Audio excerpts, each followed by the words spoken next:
بسم اللہ الرحمن الرحیم الرحمن علم القرآن خلق الانسان علمہ البیان۔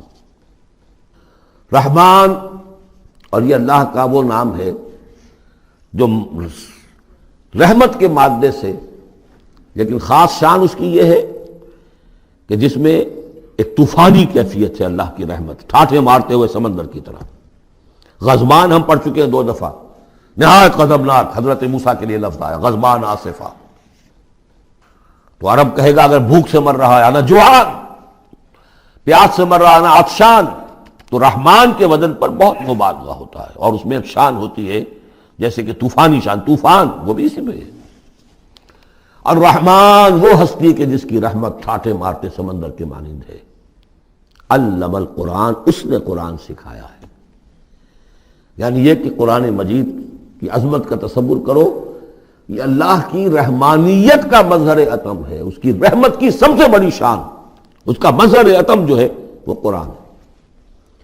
دوسری بات یہ، اللہ کے ناموں میں چوٹی کا نام رحمان ہے، بہت پسندیدہ۔ رحمت کی تو ضرورت ہر شخص کو ہے۔ حضور نے فرمایا میں بھی مستغنی نہیں۔ آپ نے ایک موقع پہ فرمایا کہ کوشش جنت میں صرف اپنے اعمال کی بنیاد پر نہیں جائے گا جب تک کہ رحمت خداوندی دستگیری نہ کرے۔ اور حضرت عائشہ سے ہے یہ روایت۔ حضرت عائشہ نے پوچھ لیا، ظاہر بات ہے میاں بیوی کے درمیان ایک بے تکلفی بھی ہوتی ہے کہ کیا حضور آپ بھی؟ آپ نے فرمایا ہاں میں بھی۔ الا ان یتغمدنی ربی برحمتہ، میں بھی جنت میں نہیں جا سکوں گا مگر اس صورت میں کہ میرا رب مجھے اپنی رحمت سے ڈھانپ لے۔ تو رحمان چوٹی کا نام ہے اللہ کے ناموں میں سے، اور جو علم اللہ نے دیا ہے انسان کو اس میں چوٹی کا علم قرآن ہے۔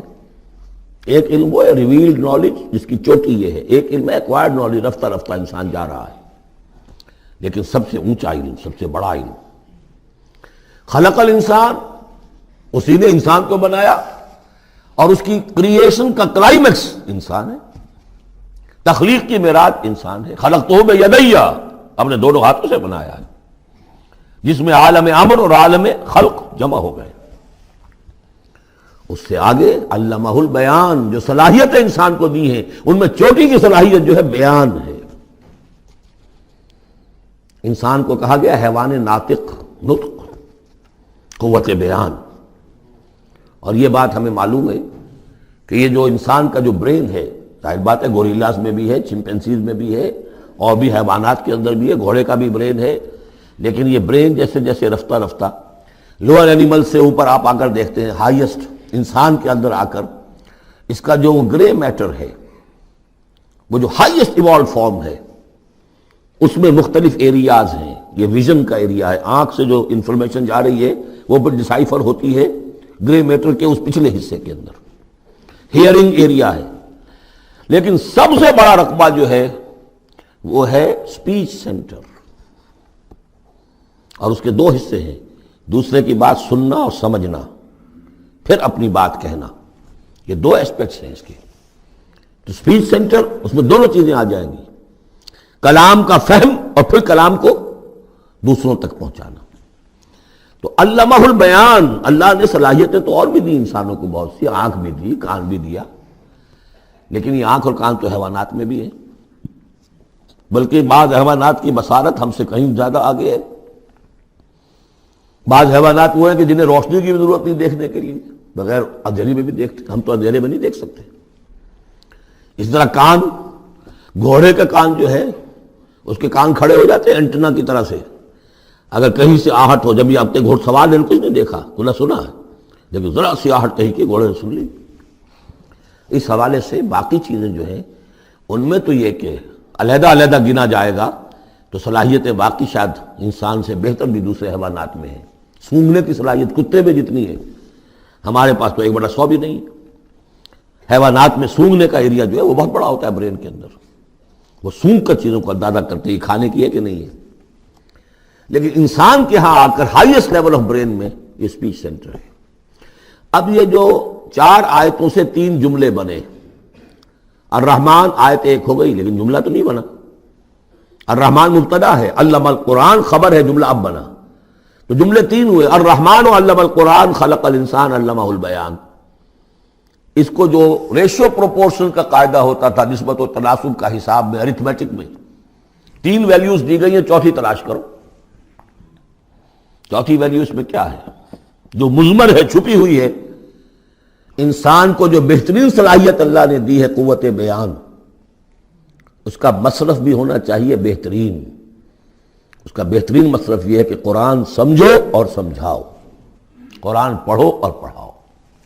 جیسے کہاوت ہے کہ توپ اس لیے نہیں بنتی کہ اس سے مکھیاں ماری جائیں، اسی طرح اتنی بڑی صلاحیت جو تمہیں اللہ نے دی ہے، اسی صلاحیت کو وکلاء استعمال کرتے ہیں جو اچھا آرگو کر سکے، اس کی فیس بڑھتی چلی جاتی۔ ڈیماگوگ کوئی لیڈر ہے، بڑی اچھی تقریر کر سکتا ہے، وہ بڑھنے مارنے پر جو ہے مجمع کو آمادہ کر دے گا، لوگوں کو آمادہ کر دے گا، وہ اپنی گردنیں کٹوا دیں گے، لیڈر بن جائے گا۔ تو یہ صلاحیت جو ہے اس لیے نہیں ہے کہ تو دنیا میں لیڈریاں اپنی بناؤ اس کے ذریعے سے، اس کا مصرف کیا ہے؟ قرآن سمجھو اور سمجھاؤ۔ یہ ہے بیان، اللہ کا بیان۔ اس بیان کو سمجھنا، پہلے تو اسپیچ سینٹر کا وہ حصہ جو ہے اس کو سمجھے، اور پھر اسپیچ سینٹر کا جو دوسرا جو حصہ ہے وہ اس کو بیان کرے۔ چنانچہ اس کو کھول کر بیان کر دیا محمد رسول اللہ صلی اللہ علیہ وسلم نے۔ حدیث ہے آپ کی جس کے راوی ہیں عثمان ابن عفان۔ دیکھیے نام کے اندر بھی وہ قافیہ مل رہا ہے، الرحمن علم القرآن خلق الانسان علمہ البیان عن عثمان ابن عفان۔ اب عفان کے بیٹے عثمان نے روایت کیا، حضور نے فرمایا خیرکم من تعلم القرآن وعلمہ، اور خیر یہاں پر سپرلیٹو کے سنس میں آ رہا ہے، تم میں بہترین لوگ وہ ہیں جو قرآن سیکھیں اور سکھائیں۔ اب سورہ قمر کے فوراً بعد یہ وَلَقَدْ يَسَّرْنَا الْقُرْآنَ لِلذِّكْرِ فَهَلْ مِن مُدَّكِرٍ الرحمن علم القرآن خلق الانسان علمہ البیان الشمس والقمر بحسبان۔ یہ سورج اور چاند سب ایک حساب کے ساتھ ہیں، ان کی گردش حساب کے ساتھ ہے، اسی حساب سے دن بن رہے ہیں، راتیں بن رہی ہیں، ہفتے اور سال اور مہینے بن رہے ہیں۔ والنجم والشجر یسجدان، نجم جو ہے تو ستارے، سورج اور چاند کے مناسبت سے تو اس کے لیے ستارے کی مفہوم ہے، لیکن نجم جو عربی زبان میں جھاڑیوں کو بھی کہتے ہیں جو زمین میں ہوتی ہیں، کیونکہ یہ ستارے بھی زمین میں اتنے نظر آتے ہیں جیسے کہ جھاڑیاں ہوں۔ والنجم والشجر یسجدان، شجر کے حوالے سے ترجمہ کرتے ہیں تو وہ جھاڑیاں، یہ بھی سجدہ کرتے ہیں، اللہ کے سامنے سربہ سجود ہوتے ہیں، ان کے سائے جیسا کہ کئی دفعہ آ چکا ہے۔ والسماء رفعها ووضع الميزان، اور آسمان کو اس نے بلند کیا اور اس میں رکھے ترازو۔ یہاں اس سے مراد وہ ترازو نہیں ہے جو کہ تولتی ہے دنیا کے اندر، اس میں بیلنس ہے، کاسمک بیلنس۔ آسمان اور زمین کے اندر، آسمان میں جتنے اجرام سماویہ ہیں، ان کو جو چیز تھامے ہوئے ہے، قائم رکھے ہوئے ہے، وہ ایک بیلنس ہے۔ جو کشش ثقل ہے، ان کی مختلف، یہ سب ایک دوسرے کو کھینچ رہے ہیں، اور ادھر ادھر سے دونوں طرف سے جو کھینچ ہے وہ ہر کرے کو اپنی جگہ پر رکھے ہوئے ہیں۔ یہ بیلنس جب ذرا سا گڑبڑ ہوگا اور یہ کرے آپس میں ٹکرا جائیں گے، فاصلے ہی کہیں تو ہوتا ہے conversely proportional to the distance, لہذا وہ جو گریویٹیشنل فورس ہے، اگر ایک طرف سے ذرا فاصلہ کم ہو گیا اس کا مطلب دوسری طرف بڑھ گیا، تلپٹ ہو جائے گا۔ تو یہ کاسمک بیلنس ہے۔ وَالسَّمَاءَ رَفَعَهَا وَوَضَعَ الْمِيزَانَ أَلَّا تَطْغَوْا فِي الْمِيزَانِ، دیکھو اس میزان میں، اس توازن میں، یہ جو بیلنس ہے یہاں کا، اس میں کوئی کمی بیشی نہ کرو، بد زیادتی کرو۔ وَأَقِيمُوا الْوَزْنَ بِالْقِسْطِ وَلَا تُخْسِرُوا الْمِيزَانَ، اور قائم رکھو وزن کو قسط کے ساتھ، عدل کے ساتھ، اور اس کے اندر کہیں کوئی کمی نہ کرو، نہ تطغوا نہ تخسروا، نہ کمی نہ زیادتی۔ کہیں فاصلہ بڑھ جائے گا تب بھی خرابی، کہیں فاصلہ کم ہو جائے گا تب بھی خرابی۔ وَالْأَرْضَ وَضَعَهَا لِلْأَنَامِ، الفاظ کی مناسبت سے بعض لوگوں نے سمجھا کہ ترازو ہی مراد ہے، تو ٹھیک ہے، اس میں کوئی حرج نہیں ہے اگر مراد لی جائے، لیکن ترتیب دیکھیے جس طرح یہ آ رہا ہے الشمس والقمر بحسبان۔ اب اس کے حوالے سے یہ گویا کہ کاسموس کی بات ہو رہی ہے، اس کاسموس کی بات کے بعد نیچے اتر کے وَالْأَرْضَ وَضَعَهَا لِلْأَنَامِ، تدریجاً نیچے آ رہے ہیں، اور زمین کو ہم نے بنا دیا، رکھ دیا لوگوں کے لیے، پست کر دیا، ان کے قدموں میں بچھا دیا اپنی مخلوقات کے لیے۔ اور مخلوقات میں انسان بھی ہیں، جنات بھی ہیں۔ فیہا فاکہۃ، اس میں میوے ہیں، والنخل، اور کھجوریں ہیں، ذات الاکمام، جن پر کے غلاف چڑھے ہوتے ہیں، والحب ذو العصف، اور اناج ہے جس کے ساتھ بس بھی ہوتا ہے، والریحان، اس کے دو ترجمے ہیں، ایک تو یہ کہ اور خوشبودار پھول بھی ہیں، یا یہ کہ اور دوسری غذائیں بھی ہیں۔ فَبِأَيِّ آلَاءِ رَبِّكُمَا تُكَذِّبَانِ، عام طور پر جو ترجمہ ہے اس میں آلہ کا ترجمہ کیا گیا ہے نعمتیں، لیکن اصل میں یہاں نعمت، قدرت، ان دونوں کو جمع کیجئے۔ کہیں وہ نعمت کا تذکرہ ہے، کہیں اللہ کی قدرت کا ذکر ہے، اس کی قدرت کی نشانیاں ہیں۔ فَبِأَيِّ آلَاءِ رَبِّكُمَا تُكَذِّبَانِ، تو تم اپنے رب کی کون کون سی نعمتوں اور قدرتوں کا انکار کرو گے۔ تکذبان صیغہ ہے تثنیہ کا، دونوں سے خطاب ہو رہا ہے، انسانوں سے اور جنوں سے، اور یہ بات آگے چل کر واضح ہو جائے گی۔ خلق الانسان من صلصال کالفخار، ہم نے بنایا انسان کو اس صلصال سے، اس سوکھی ہوئی خشک مٹی سے، وہ گارا سنا ہوا گورا، صلصال من حمإ مسنون، اور جب وہ اتنا سوکھ گیا کہ کھنکنے لگا، کالفخار، جیسے ٹھیکرا ہوتا ہے، اسے بنایا۔ وَخَلَقَ الْجَانَّ مِن مَارِجٍ مِّن نَار، اور جنات کو ہم نے بنایا آگ کی لپٹ سے، جس کو کہ ہم اس سے پہلے پڑھ چکے ہیں سورہ ہجر میں، نار السموم، لو جیسی ہوتی ہے جس کے اندر کی آگ ہوتی ہے۔ تو ایسے ہی وہ جو فلیم ہوتا ہے، شعلہ، اس کا ایک حصہ تو ہے جو نظر آتا ہے، اور ایک حصہ وہ جو نظر نہیں آتا۔ وہ جو اوپر کا حصہ ہے وہ ہے جہاں سب سے زیادہ ہیٹ، ٹیمپریچر ہائیسٹ وہاں ہوتا ہے، وہ ہے مارج من نار۔ فَبِأَيِّ آلَاءِ رَبِّكُمَا تُكَذِّبَانِ، رب المشرقین و رب المغربین، وہ رب ہے مشرقوں کا بھی، دونوں مشرقوں کا اور دونوں مغربوں کا۔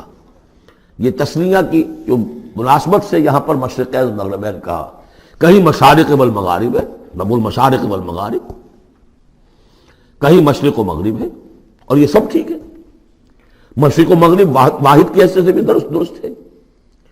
اور مشرقین اور مغربین، اس وقت کا جو مشرق ہے جہاں سورج نکل رہا ہے، اس کے مقابلے میں مغرب ہے جہاں وہ ڈوبے گا، لیکن وہی مغرب وہ مشرق ہے دوسرے، ہمارا جو پیچھے جو حصہ ہے گلوب کا، اس کا مشرق ہے، اور جو ہمارا مشرق ہے وہ اس کا مغرب ہے۔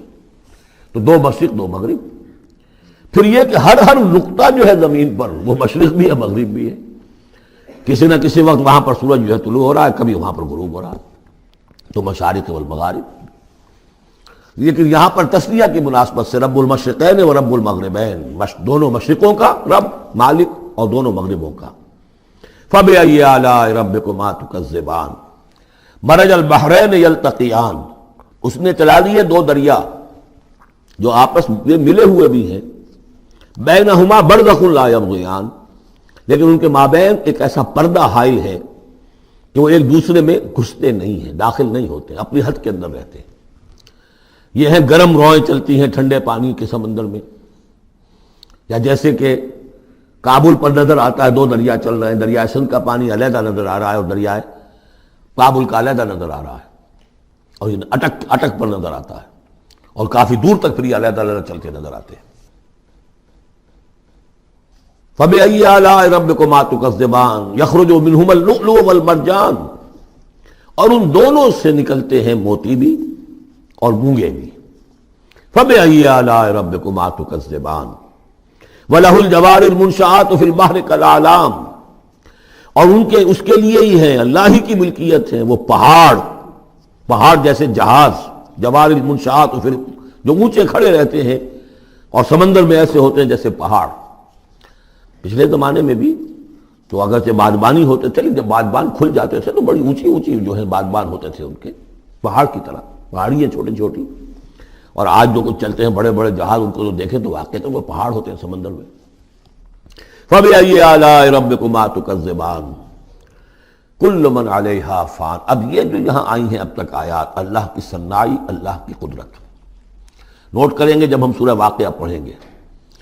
پہلے آیا ذکر قرآن، اس کی عظمت، اور اس کا جو ایک مضمر ہے چیز کہ انسان کو اس قرآن کی عظمت اور فضیلت کو سمجھ کر، اگر اللہ نے وہ جو شعر علامہ اقبال کا، اگر یک قطرہ خون داری، اگر مشتے پرے داری، بیا با من تو موزم طریق شاہ بازی را، اگر تمہارے جسم میں کوئی قطرہ خون ہے اور کوئی مٹھی بھر پر بھی تمہیں دے رکھے ہیں، اے چڑیا اے بیا، آؤ کہ میں تمہیں شاہ بازی کے طریقے سکھاؤں۔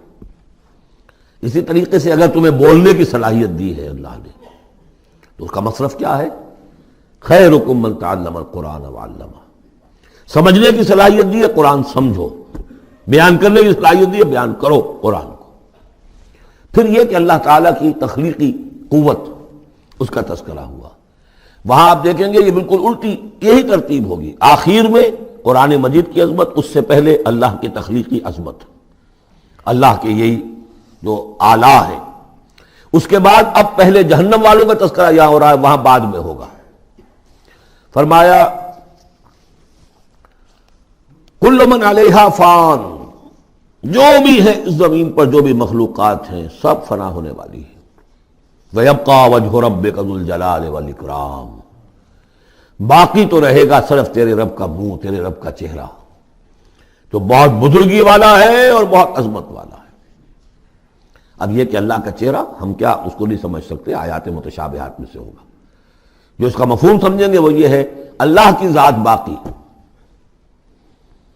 باقی سب چیز اللہ تعالیٰ کے سوا سب فانی، پوٹینشلی سب فانی ہے، اپنے طور پر سب کسی کا وجود جو ہے اپنے بل پر قائم نہیں ہے۔ اللہ جب تک قائم رکھے تو در حقیقت وہ خود اپنے بل پر قائم نہیں ہے، وہ تو اللہ تعالیٰ نے ان کو قائم رکھا ہوا ہے۔ کل من علیہا فان، اللہ باقی من کل فان، اللہ ہی باقی ہے، باقی تمام فانی ہے۔ وَيَبْقَى وَجْهُ رَبِّكَ ذُو الْجَلَالِ وَالْإِكْرَامِ فَبِأَيِّ آلَاءِ رَبِّكُمَا تُكَذِّبَانِ يَسْأَلُهُ مَنْ فِي السَّمَاوَاتِ وَالْأَرْضِ، جو بھی ہے آسمان اور زمین میں وہ سب اس کے در کے سوالی ہیں، اسی سے مانگ رہے ہیں۔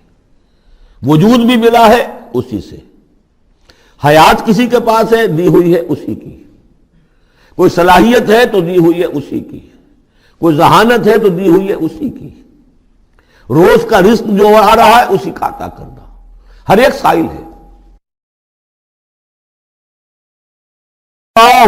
واللہ هو الغنی وانتم الفقراء، تم سب کے سب محتاج ہو، تمہارا وجود مستعار، تمہاری حیات مستعار، تمہیں علم جو دیا اس نے دیا جتنا دیا۔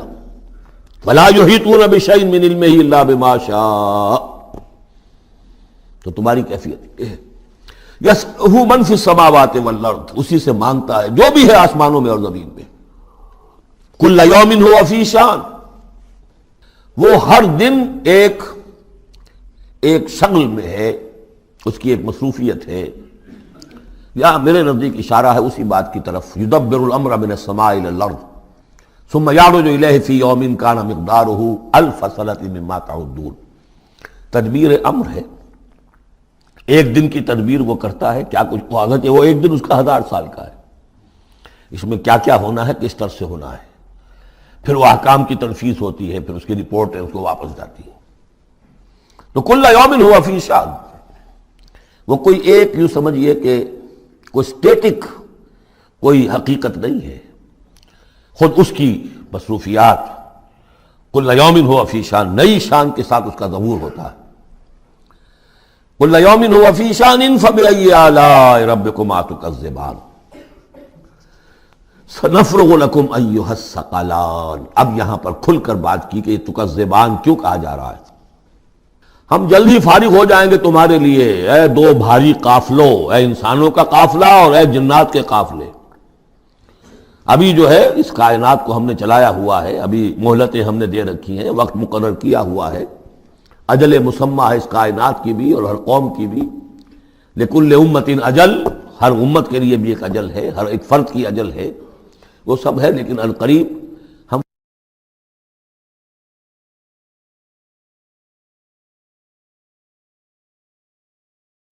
فَبِأَيِّ آلَاءِ رَبِّكُمَا تُكَذِّبَانِ، تو اے جنات اور اے انسانوں کی جماعت ہو، تم اپنے رب کی کن کن نعمتوں کا اور کن کن صنائیوں کا، کن کن قدرتوں کا انکار کرو گے۔ یا معشر الجن والانس ان استطعتم ان تنفذوا من اقطار السماوات والارض فانفذوا لا تنفذون الا بسلطان فبأي آلاء ربكما تكذبان یرسل علیکما شواظ من نار ونحاس فلا تنتصران فبأي آلاء ربكما تكذبان صدق اللہ العظیم۔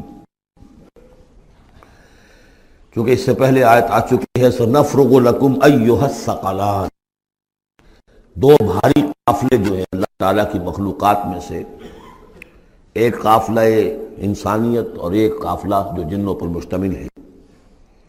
اب یہاں اس آیت میں آیت نمبر 33 میں براہ راست ان سے خطاب ہے، اے گروہ جن اور اے گروہ انس، یا معاشر الجن والانس ان استطعتم، اگر تمہارے اندر استطاعت ہے، طاقت رکھتے ہو، ان تنفذوا من اقطار السماوات والارض، کہ تم نکل بھاگو آسمانوں اور زمین کے دائروں سے، کناروں سے، تنفذوا تو نکل جاؤ، لا تنفذون الا بسلطان، نہیں نکل سکو گے مگر اللہ تعالیٰ کی سند کے ساتھ۔ یہ آیت مبارکہ مشکلات القرآن میں سے ہے، پوری طرح ہم شاید ابھی نہ سمجھ پائیں جب تک کہ اور ہمارا علم جو ہے کائنات کے بارے میں، کاسموس کے بارے میں اور علم بڑھ نہیں جاتا، لیکن یہ کہ عام طور پر یہ سمجھا گیا ہے کہ یہ انسان اور جن جو ہیں ایک حد تک ان کی رسائی ہے اس کائنات کے اندر، اس سے آگے نہیں۔ جیسے کہ آ چکا ہے، میں پہلے بھی بیان کیا ہے کہ جنات کے لیے غالباً یہ ہمارا جو سولر سسٹم ہے، یہ پورا جو ہے یہ ان کی جولان گاہ ہے، اس میں یہ جائیں جدھر جائیں چلے جائیں، اس سے آگے نہیں۔ انسانوں کا معاملہ یہ ہے کہ وہ اس کے اندر بھی جو بھی فاصلہ طے کرتے ہیں، وہ ظاہر بات ہے کہ وہ اس کے لیے مشینیں ایجاد کر کے جہاں تک جا رہے ہیں، لیکن اس پورے سولر سسٹم تک بھی ان کی رسائی ممکن نہیں ہوگی۔ لیکن یہ کہ ایک گمان میرا ہے جو میں آپ کے سامنے پیش کر رہا ہوں کہ قرآن مجید جب آسمانوں اور زمین کی بات کرتا ہے تو وہ مراد ہوتی ہے کل کائنات، کل یونیورس، اور کل یونیورس کے کناروں سے نکل بھاگنا، اس کے کیا معنی ہے؟ اس کے معنی یہ ہے معدوم ہو جانا، یعنی یہ کہ جہنم میں پڑنے والے چاہیں گے کہ ہم معدوم ہو جائیں۔ کاش کہ جیسا کہ ہم نے پڑھا تھا سورہ نساء میں، فَكَيْفَ إِذَا جِئْنَا مِن كُلِّ أُمَّةٍ بِشَهِيدٍ وَجِئْنَا بِكَ عَلَىٰ هَٰؤُلَاءِ شَهِيدًا۔ اس روز انسان چاہیں گے کہ اس طرح زمین شق ہو جائے، وہ اس میں دھس جائے اور زمین اوپر سے برابر کر دی جائے۔ یہ تو ہوگا یوم الحساب کو، لیکن سوال یہ ہے کہ من اقطار السماوات والارض، تمام آسمانوں اور زمین کے کناروں سے نکل بھاگنا، معدوم ہونا، یہ بھی بس میں نہیں ہے۔ اللہ کے اذن سے ہی ہم بنے ہیں، ہمیں وجود عطا ہوا ہے، اور اللہ ہی کا اختیار ہے جو ہمیں معدوم کر سکتا ہے۔ ہم لاکھ چاہیں کہ معدوم ہو جائیں، معدوم نہیں ہو سکتے، یہ بھی ہمارے اختیار سے باہر ہے۔ اذن رب ہی ہو تو ہم معدوم ہوں بغیر اذن رب۔ یہاں پر ویسے جو اللہ بسلطان، اللہ کا حکم، اللہ کی مرضی، اللہ کی سند، اس طرح کی کوئی بات ہے، اگرچہ عام طور پر بات وہ سمجھی گئی ہے جو پہلے میں نے بتایا ہے، میرا گمان یہ ہے واللہ عالم۔ بہرحال مشکلات القرآن میں سے ہے۔ فَبِأَيِّ آلَاءِ رَبِّكُمَا تُكَذِّبَانِ، تو تم اپنے رب کی کن کن نعمتوں اور کن کن صناعیوں اور کاریگریوں اور کن کی قدرتوں کا انکار کرو گے۔ یرسل علیکما شواظ من نار، تم پر پھینکے جائیں گے شعلے بھڑکتے ہوئے آگ کے، ونحاس، اور دھواں ملا ہوا، وہ آگ جس میں کہ دھواں ملا ہوا ہو، فلا تنتصران، پھر تم بدلہ نہیں لے سکو گے۔ فَبِأَيِّ آلَاءِ رَبِّكُمَا تُكَذِّبَانِ فَإِذَا انشَقَّتِ السَّمَاءُ، جب آسمان پھٹ جائے گا، فَكَانَتْ وَرْدَةً كَالدِّهَانِ، تو ایسے ہو جائے گا گلابی رنگ کا جیسے کہ تیل کی تلچھٹ ہوتی ہے۔ جب تیل کو صاف کیا جاتا ہے تو اس کے نیچے جو تلچھٹ رہ جاتی گلابی رنگ کی۔ فَبِأَيِّ آلَاءِ رَبِّكُمَا تُكَذِّبَانِ فَيَوْمَئِذٍ لَا يُسْأَلُ عَنْ ذَنبِهِ إِنسٌ وَلَا جَانٌ، تو اس روز کوئی پوچھنے کی ضرورت نہیں ہوگی ان کے گناہوں کے بارے میں، نہ انسانوں سے نہ جنوں سے۔ اللہ تعالیٰ پوچھے گا، حساب کتاب بھی ہوگا، لیکن یہ کہ اپنی جگہ پر ہر ایک کے چہرے پر لکھا ہوگا اس کا انجام۔ بل الانسان علی نفسہ بصیرہ، چنانچہ کئی جگہ قرآن مجید میں نقشہ کھینچا گیا ہے، میدان قیامت میں جب لوگ کھڑے ہوں گے، کچھ لوگوں کے چہرے تر و تازہ ہوں گے، کچھ لوگوں کے اوپر مردنی چھائی ہوئی ہوگی، جس کی مثال بہترین ہوتی ہے ہائی سکولز کے اندر۔ ہر سال جب ڈکلیئر کرتے ہیں امتحان، سالانہ امتحان کا نتیجہ، تو جب کھڑے ہوتے ہیں طالب علم سننے کے لیے، تو بعض لوگوں کے چہروں کے اوپر لکھا ہوتا ہے کہ یہ فیل ہونے، اس لیے کہ انہیں معلوم ہے لکھ کر کے آئے تھے ہم، اور بعض کے چہرے تر و تازہ ہوتے ہیں، انہیں اگر فکر ہوتی ہے تو اس کی کہ میں فرسٹ آتا ہوں یا نہیں آتا، بس اس کی تشویش ہو سکتی ہے، لیکن یہ کہ انہیں کوئی اندیشہ یہ نہیں ہوتا کہ وہ فیل ہو جائیں گے۔ تو فَيَوْمَئِذٍ لَا يُسْأَلُ عَنْ ذَنبِهِ انس ولا جان، اس دن پوچھا جانا ضروری نہیں ہوگا کسی سے بھی، نہ جن سے نہ انس سے، ان کے گناہ کے بارے میں۔ فَبِأَيِّ آلَاءِ رَبِّكُمَا تُكَذِّبَانِ يُعْرَفُ الْمُجْرِمُونَ بِسِيمَاهُمْ، پہچان لیے جائیں گے مجرم اپنے چہروں سے، چہرے ان کے اترے ہوئے ہوں گے، انہیں تو معلوم ہوگا۔ یعرف المجرمون بسیماہم فیؤخذ بالنواصی والاقدام، پھر ان کو پکڑا جائے گا ان کی پیشانی کے بالوں سے اور پاؤں سے، یعنی ہر ایک کو کوئی فرشتہ جو ہے وہ ادھر سے اس کی پیشانی کے بال پکڑے گا اور ادھر سے اس کی ٹانگیں پکڑ کر ٹاس کرے گا اسے۔ فبأي آلاء ربكما تكذبان هذه جہنم التي يكذب بها المجرمون، جب پھینکا جائے گا اسے جہنم، یہ ہے وہ جہنم کہ جس کو جھٹلاتے رہے تھے وہ لوگ کہ جو جھٹلانے والے تھے۔ هذه جہنم التي يكذب بها المجرمون، جسے مجرم گناہ گار جھٹلاتے رہے۔ یطوفون بینہا وبین حمیم آن، اب وہ چکر لگاتے رہیں گے، اس آگ سے نکلیں گے، پانی پینا چاہیں گے تو وہ پانی کھولتا ہوگا، حمیم آن، کھولتے پانی کے اور اس آگ کے درمیان۔ فَبِأَيِّ آلَاءِ رَبِّكُمَا تُكَذِّبَانِ، اب یہ تو اہل جہنم کا انجام ہے جو یہاں بیان ہو گیا۔ یہاں جنتیوں کے انجام سے پہلے ان کا بیان ہے، سورہ واقعہ میں پہلے جنتیوں کا بیان آئے گا اور پھر اہل جہنم کا بیان آئے گا، ترتیب عکسی۔ وَلِمَنْ خَافَ مَقَامَ رَبِّهِ جَنَّتَانِ، اور جو بھی اپنے رب کے حضور میں کھڑے ہونے سے ڈرتا رہا، لرزا و ترسا رہا، اس کے لیے دو جنتیں ہیں۔ یہ دو جنتیں کیوں کہی گئی؟ اس کے لیے جو توجیہ میری سمجھ میں آئی ہے اس میں مجھے خاصا اطمینان ہے، انشراح ہے کہ جنتیں جو جنوں کے لیے ہوں گی وہ علیحدہ جنت ہے، انسانوں کے لیے علیحدہ ہے۔ ظاہر بات ہے دونوں کے احساسات جدا ہیں، دونوں کے ذوق جدا ہیں، دونوں کے مذاق جدا ہیں، لہذا ایک جنت ہے کہ جو انسانوں کے لیے ہے اور ایک جنت ہے کہ جو جنات کے لیے ہے۔ ایک ہی طرح کی چیزیں ان دونوں کے لیے پلیزنٹ اور ان دونوں کے لیے جو ہو سکتی ہیں مسرت اور سرور آمیز، وہ ایک طرح کی نہیں ہو سکتی، ان کے تقاضے مختلف ہوں گے۔ تو لمن خاف، جو ڈرنے والے ہیں ان کے لیے جنتیں فراہم کر دی اللہ نے، وہی تسلیہ کا صیغہ ہے چونکہ یہاں جنوں اور انسانوں سے خطاب ہو رہا ہے مسلسل۔ یہ جو جنتان ہوں گی یہ ابتدائی جنتیں جن کا ذکر یہاں ہو رہا ہے، اس کے بعد دو اور جنتیں ہوں گی۔ تو جنتیوں کے دو درجے ہیں، ان میں جنات بھی ہوں گے انسان بھی ہوں گے، تو چار ہو گئے۔ کمتر درجے کے جنتی انسان اور جن دو، اور برتر درجے کے جنتی انسان اور جن دو، تو دو اور دو چار۔ تو یہاں پر اس سورہ مبارکہ میں جنتوں کا ذکر ہے۔ پہلے یہ کمتر درجے کے جنتیوں کا ذکر ہو رہا ہے۔ وَلِمَنْ خَافَ مَقَامَ رَبِّهِ جَنَّتَانِ فَبِأَيِّ آلَاءِ رَبِّكُمَا تُكَذِّبَانِ ذَوَاتَا أَفْنَانٍ، اس کی بہت سی شاخیں ہوں گی اس جنت کی۔ فَبِأَيِّ آلَاءِ رَبِّكُمَا تُكَذِّبَانِ فِيهِمَا عَيْنَانِ تَجْرِيَانِ، ان دونوں میں چشمے ہیں۔ اب عینان، ایک ایک جنت میں ایک ایک چشمہ ہے جو بہہ رہا ہے۔ فَبِأَيِّ آلَاءِ رَبِّكُمَا تُكَذِّبَانِ، اپنے رب کی کون کون سی نعمتوں کو جھٹلاؤ گے۔ فِيهِمَا مِن كُلِّ فَاكِهَةٍ زَوْجَانِ، اور ان دونوں میں ہر طرح کے جو میوے ہیں ان کی دو دو قسمیں ہیں، جوڑے۔ فَبِأَيِّ آلَاءِ رَبِّكُمَا تُكَذِّبَانِ مُتَّكِئِينَ عَلَىٰ فُرُشٍ بَطَائِنُهَا مِن اسْتَبْرَقٍ وَجَنَى الْجَنَّتَيْنِ دَانٍ، اور وہ وہاں تکیہ لگائے ہوں گے، سہارا لگائے ہوں گے ایسے فرشوں پر کہ جن کے استر بنے ہوئے ہوں گے گاڑھے ریشم کے، استر ہوں گے گاڑھے ریشم کے، تو جو ان کا اصل جو اوپر کا حصہ ہوگا وہ کس شے کا ہوگا، گویا کہ وہ تمہارے تصور سے باہر ہے۔ وَجَنَى الْجَنَّتَيْنِ دَانٍ، اور دونوں جو باغ ہیں دونوں جنتوں کے، ان کے جو پھل ہیں میوے وہ جھک رہے ہوں گے، نیچے کو ہوں گے، تاکہ آرام سے جنتی جو ہے جو چاہے حاصل کر لے۔ فَبِأَيِّ آلَاءِ رَبِّكُمَا تُكَذِّبَانِ فِيهِنَّ قَاصِرَاتُ الطَّرْفِ، ان جنتوں میں ہوں گی وہ عورتیں کہ جن کے نگاہیں نیچے جھکی ہوئی ہوں گی۔ عورت کے اندر شرم اور حیا جو ہے اس کا خاص زیور ہے، یہ خود اس کے حسن کا ایک حصہ ہے۔ تو نگاہوں کا نیچا ہونا یہ اصل میں حیا اور شرم کی علامت ہے، نیچے نگاہ والی۔ لم یطمثن انس قبلہم ولا جان، ان کو چھوا نہیں ہوگا اس سے پہلے نہ کسی انسان نے نہ جن نے، ان سے پہلے۔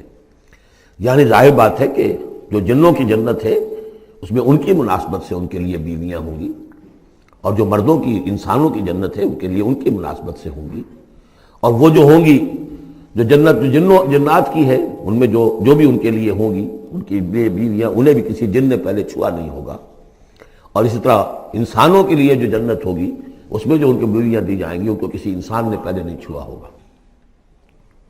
فَبِأَيِّ آلَاءِ رَبِّكُمَا تُكَذِّبَانِ كَأَنَّهُنَّ الْيَاقُوتُ وَالْمَرْجَانُ، وہ جو ہوں گی بیویاں دی جائیں گی ان جنتوں میں وہ ایسے ہوں گی جیسے لال اور مونگے۔ فَبِأَيِّ آلَاءِ رَبِّكُمَا تُكَذِّبَانِ هَلْ جَزَاءُ الْإِحْسَانِ إِلَّا الْإِحْسَانُ، کیا احسان کا، بھلائی کا، نیکی کا بدلہ احسان اور بھلائی کے سوا بھی کچھ ہو سکتا ہے؟ ان لوگوں نے اللہ کے لیے، اللہ کے دین کے لیے، اللہ کے احکام کی پابندی میں جو کچھ بھی انہوں نے محنتیں کی، کوششیں کی، اب ظاہر بات ہے کہ اللہ تعالیٰ کو اس کا بدلہ انہیں دینا ہے انہی صورتوں میں۔ وَمِن دُونِهِمَا جَنَّتَانِ، اور ان سے پرے دو جنتیں اور ہیں۔ اب اس میں مفسرین کے مختلف اقوال ہیں، پہلی جنتیں کن کی ہیں، دوسری جنتیں کن کی ہیں، اس لیے کہ اس کے لیے دو الفاظ جو آئیں گے سورہ واقعہ میں آئیں گے کہ ایک اصحاب الیمین ہے اور ایک مقربون ہے۔ ایک وہ ہے جو آگے اللہ کے بہت ہی مقرب بارگاہ ہو جاتے ہیں، اولئک المقربون، اور ایک وہ ہیں کہ جو داہنے والے ہیں، اور ایک ہے شمال والے۔ تو ایک تو ہے بنیادی، یہ گمراہ تھے، یہ جہنمی، یہ نیک تھے، اور یہ جو ہے جنتی ہیں، لیکن ایک ہے بہت آگے والے، فالسابقون سابقون اولئک المقربون، وہ لوگ جو آگے نکل جانے والے ہیں، وہ جو بلند تر نیکیوں والے ہیں، بلند تر مقامات والے ہیں۔ جیسے کہ سورہ توبہ میں ہم نے پڑھا تھا والسابقون الاولون من المہاجرین والانصار والذین اتبعوہم بإحسان، تو دو درجے ہو گئے تھے۔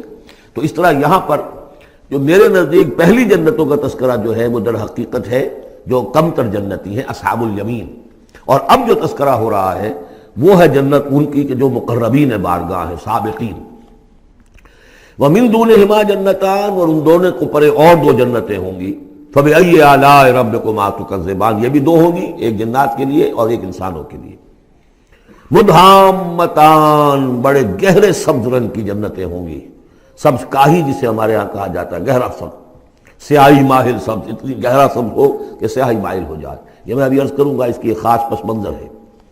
فَبِأَيِّ آلَاءِ رَبِّكُمَا تُكَذِّبَانِ فِيهِمَا عَيْنَانِ نَضَّاخَتَانِ، اس میں دو چشمے ہیں ابلتے ہوئے۔ فَبِأَيِّ آلَاءِ رَبِّكُمَا تُكَذِّبَانِ فِيهِمَا فَاكِهَةٌ وَنَخْلٌ وَرُمَّانٌ، اس میں میوے ہیں، کھجوریں ہیں، انار ہیں۔ فَبِأَيِّ آلَاءِ رَبِّكُمَا تُكَذِّبَانِ، یہ یوں سمجھیے کہ ایک تو ہے خالص عربی ذوق، اور عرب کا جو ایک خاص ماحول تھا، اور خاص طور پر عرب کا وہ علاقہ جس میں قرآن نازل ہوا ہے، حجاز، پہاڑی علاقہ ہے، اس میں جب آتے تھے چشمے اور جب بہہ جاتی تھی وادیاں تو ابلتی ہوئی پہاڑی، چونکہ چشمے جیسے ہوتے ہیں پہاڑی نالے، تو ان کے اندر جوش و خروش ہوتا ہے۔ اور دوسرے کہ وہاں پر جو باغات ہوتے تھے کھجور کے درخت، اور وہاں پر وہ سبزی جو رنگ ہے ان کا وہ سبزی مائل گہرا، اور اسی کے اندر پھر جو چھاؤں ہے، تو جو ان کا تصور ہے ایک عربی ذوق ہے، ایک عجمی ذوق ہے۔ وہ عجمی ذوق ہے جو پہلے بیان ہوا ہے، عربی ذوق ہے جو اب بیان ہو رہا ہے۔ فیہما فاکہۃ ونخل ورمان، اب یہ چیزیں جو ہیں یہ عرب کے اندر کھجوریں ہیں، انار ہیں۔ فبأی آلاء ربکما تکذبان فیہن خیرات حسان، اس میں ہوں گی بہت ہی اچھی عورتیں، نہایت خوبصورت۔ فبأی آلاء ربکما تکذبان حور مقصورات فی الخیام، اب یہاں حور کا لفظ آیا، پہلے میں نہیں آیا ہے۔ پہلے میں یہ تو آیا ہے فیہن قاصرات الطرف لم یطمثن انس قبلہم ولا جان، لیکن لفظ حور یہاں آیا ہے۔ اسی کو نوٹ کریں گے کہ سورہ واقعہ میں بھی ایک کے ساتھ حور کا لفظ آئے گا، دوسرے کے ساتھ نہیں۔ حور مقصورات فی الخیام، اب یہ بھی عرب پس منظر ہے، خیموں میں رہنے والے وہ حوریں کہ جو خیموں میں رکی رہنے والی ہوں گی۔ ظاہر بات ہے کہ وہاں پر تو عام طور پر شہر بہت کم تھے، پورے عرب کے اندر، حجاز کے اندر بہت کم، جو عام طور پر جو آبادیاں تھیں وہ خیموں میں رکی رہنے والیاں۔ وقرن فی بیوتکن ولا تبرجن تبرج الجاہلیۃ الاولی، وہ شمع محفل نہیں بنتی بلکہ وہ چراغ خانہ بنتی ہیں۔ حور مقصورات فی الخیام فبأی آلاء ربکما تکذبان لم یطمثن انس قبلہم ولا جان، نہیں انہیں چھوا ہوگا ان سے پہلے نہ کسی انسان نے اور نہ کسی جن نے۔